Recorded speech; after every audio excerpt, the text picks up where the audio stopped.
You just don't have enough faith.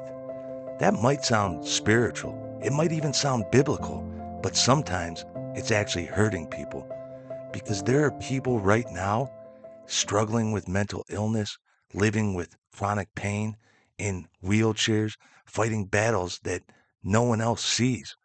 And instead of compassion, instead of love, they hear, if you just had more faith. And we need to ask honestly, is that actually what the Bible teaches? In John 9, there's a man who was born blind. And the disciples asked Jesus, who sinned, this man or his parents, that he was born blind? In other words, whose fault is this? And Jesus says, neither. Let that sink in. This man's condition was not because of personal sin. And not everything someone is going through is because of their faith. And not everything is a punishment or a lack of belief or a spiritual failure. Now, let's go to the Apostle Paul. If anyone had faith, it was definitely Paul. He preached the gospel, he planted churches, he suffered for Christ, and yet he had what he called a thorn in the flesh. We don't know exactly what it was, but we do know this. He wanted it gone, and he prayed more than once for God to remove it. But God didn't remove it. Instead, he said, as we know, my grace is sufficient for you. Paul didn't lack faith. Let me say that again.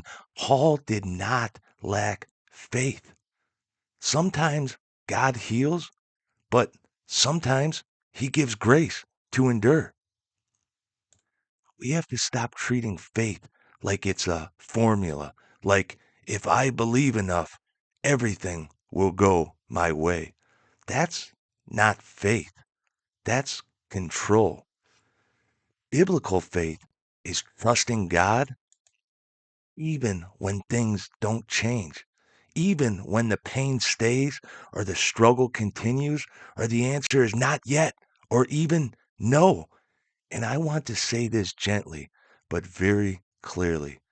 If someone told you you're like this because you don't have enough faith, I am so truly sorry. Because that's not just wrong, that can be deeply damaging, and that is not the heart of God. God is not standing over you saying, try harder, believe more, fix yourself. He is near to the broken. He is compassionate. He walks with you in your pain. You're not broken because you're hurting.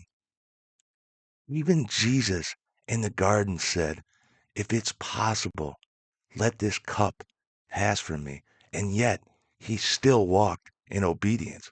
Of course, Jesus didn't need faith, but he understands suffering more than any. Faith does not mean that you never struggle. It means that you trust God in the middle of the struggle. Hey, if this brought clarity or encouraged you in any way, follow for more biblical truth like this.